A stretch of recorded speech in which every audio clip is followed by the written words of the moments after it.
안녕하세요, 조피디입니다. 오늘도 유튜브를 실행하면 알고리즘의 선택을 받은 여러 영상들이 노출되고 있습니다. 이 영상을 보시는 분들은 제작에 관심이 있고 제작을 이미 하고 있는 분일 수도 있어요. 두세 개를 만들고 정체가 되어 있는 분들도 있을 거예요. 근데 생각을 해보면 내가 만든 영상이 조회수가 많이 나올 것 같은데 안 나오는 경우가 많아요. 그에 반해서 성공한 유튜버들의 영상들은 대체로 조회수들이 높게 나옵니다. 이들은 어떤 차이가 있을까요? 여러분들 머릿속에 떠오르는 성공한 유튜버 경제라고 해볼까요? 저는 슈카월드, 주원규, 부익남, 김작가TV가 떠오릅니다. IT는 어떨까요? 이섭, 주연님이 있을 것이고요. 자기개발 쪽은요, 드로우 앤드루, 이현, 김미경TV가 떠오릅니다. 이들의 공통점은 무엇일까요? 공통점이 있을까요? 있다라는 거예요. 7년간 유튜브 채널을 운영하면서 쌓아온 성공하는 유튜브 채널 특징 3가지, 콘셉트, 차별성, 구성에 대해서 말씀드려 보겠습니다. 특징 첫 번째, 콘셉트이 명확하다. 콘셉트이라는 건 뭘까요? 이 영상의 콘셉트는 뭐야? 이 디자인의 콘셉트는 뭐야? 콘셉트이라는 건 정확하게 정의된 것은 없지만 특정 제품이나 서비스를 생각했을 때 딱 떠오르는 일치된 이미지 정도로 생각하면 좋을 것 같아요. 예를 들어 이 건축물의 콘셉트는 큰 유리창이야 라고 한다면 다른 건물들과 다르게 거실에 큰 유리창을 만들 수도 있는 것이죠. 그래서 큰 유리창이라는 컨셉을 두고 공간 전체를 설계한다는 것이죠. 성공한 유튜버들의 채널은 이런 컨셉이 명확했습니다. 슈카월드의 컨셉은 무엇일까요? 쉽고 재미있는 경제 금융 이야기. 그냥 경제 이야기가 아니라 앞단에 쉽고 재미있는이 붙었습니다. 그럼 영상 제작을 할 때 경제 이야기를 어떻게 쉽고 재미있게 할 수 있을까? 목소리 톤을 높여볼까? 아니면 자료를 풍부하게 해서 흥미를 가지게 해볼까? 라는 식의 본질적인 물음을 하게 된다는 것이죠. 한 가지를 더 살펴보면 사막여우TV의 콘셉트는 무엇일까요? 사막여우 채널을 생각하면 사기 업체를 고발하는 내용들이 담겨있는 그런 채널의 모습들이 떠오릅니다. 본격 비양심 업체 참교육이라는 채널 콘셉트이 담겨있죠. 이렇게 콘셉트이 정해졌으면 제작자는 그러면 비양심 업체를 어떻게 참교육시킬까라는 본질적인 물음을 생각하게 됩니다. 그렇다면 내 채널의 콘셉트를 한번 생각해 볼까요? 세상의 모든 지식을 알려주고 싶어. 세상의 모든 지식을 어떻게? 1분 안에 알려드립니다. 1분 동안 알려주는 세상의 모든 지식 1분이라는 컨셉이 있는 거예요.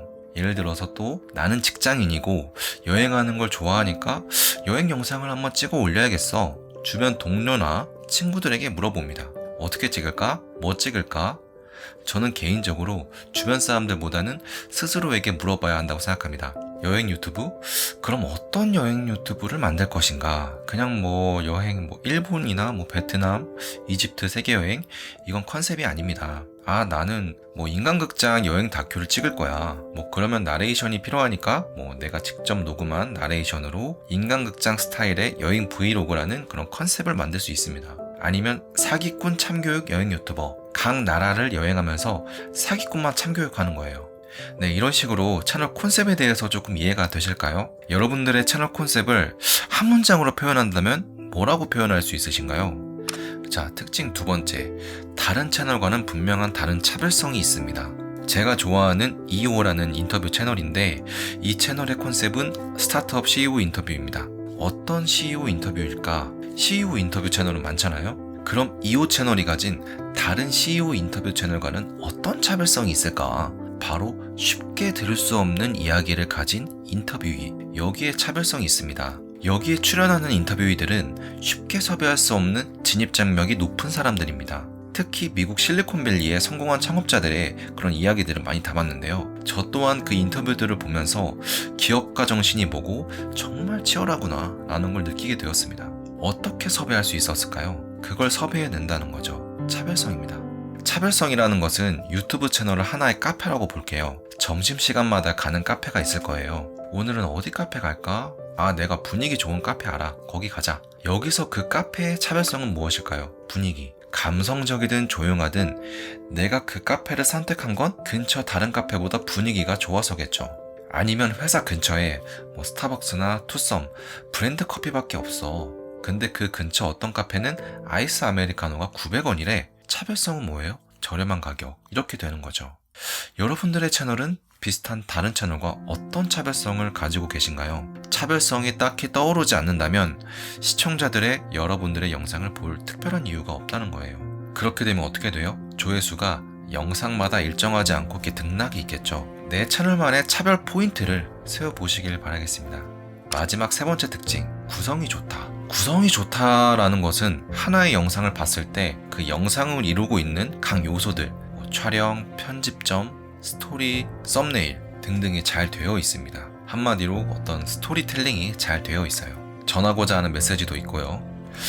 셜록 현준이라는 채널인데요. 이 채널은 그 건축가가 해주는 건축 공간 이야기입니다. 단순하게 건물이 어떻게 생겼고 얼마고 하는 이야기가 아니라 건축과 공간의 스토리를 담아서 시청자들에게 좀 더 건축과 공간을 흥미있게 시청할 수 있도록 내용을 구성했습니다. 예를 들어서 얼마 전에 해외에서 큰 인기를 끌었던 백룸 시리즈가 있습니다. 이 백룸은 3D 프로그램으로 만든 가상의 공간인데요. 출구를 찾을 수 없는 방으로 가득 찬 무한한 공간입니다. 셜록 현준에서는 이 공간이 왜 소름 끼치고 공포스러운 공간인지 전문가의 입장에서 건축과 공간이라는 메인 소재를 가지고 백룸을 풀이하였습니다.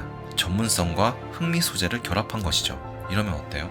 딱딱하게 영상을 쭉 만드는 것보다는 영상 소재 자체만으로도 흥미도가 확 올라가는 것을 느낄 수가 있습니다. 이런 식으로 영상을 구성할 때 영상 전체에 정보성에 초점을 둘 것이냐, 스토리를 만들어서 기승전결식으로 구성을 할 것이냐, 이번 영상처럼 특징 3가지를 목차 방식으로 해서 순서대로 나열을 할 것이냐 등 성공한 유튜브 채널들은 채널이 구성되어 있는 요소들이 탄탄하게 구성이 되어 있다는 특징이 있었습니다. 오늘 이렇게 성공한 유튜브 채널들의 3가지 특징을 나름 분석을 해봤는데요. 채널 콘셉트를 정하고 차별성, 타겟 등등 이런 것들을 미리 정하고 만드는 것은 어떻게 보면은 그 채널의 본질을 탄탄하게 만드는 단계입니다. 그렇게 되면은 내 채널의 방향성이 계속 바뀔 일이 없겠죠. 왜냐하면은 생산 공장에서 물건을 찍을 때 그 주물이라고 하나요? 그 틀을 만들잖아요. 그 틀을 만드는 단계입니다. 그 틀이 정해지면은 영상을 찍을 때마다 계속 바꾸는 것이 아닌 그 틀에 맞춰서 영상이 계속 나오겠죠. 제 채널은 아직 튼튼한 틀이 없어서 저도 고민을 많이 하고 있는데 오늘 말씀드린 3가지를 한번 생각해 보면서 다시 내 채널을 바라보면 기존에 보이지 않았던 컨셉이라든지 차별성, 구성 등등을 다시 한번 배치해 보는 건 어떨까 합니다. 네, 오늘 이제 함축적으로 내용을 다루다 보니까 이렇게 많이 담지는 못했는데요. 거창하게 이제 유튜브 개론이라는 컨셉으로 앞으로도 이제 제 관점에서 도움됐던 그런 내용들을 좀 쉽게 풀어서 설명드릴 예정이니까요. 앞으로도 관심 가져주시면 감사하겠습니다. 그럼 좋은 하루 보내시고요. 또 뵙겠습니다. 감사합니다.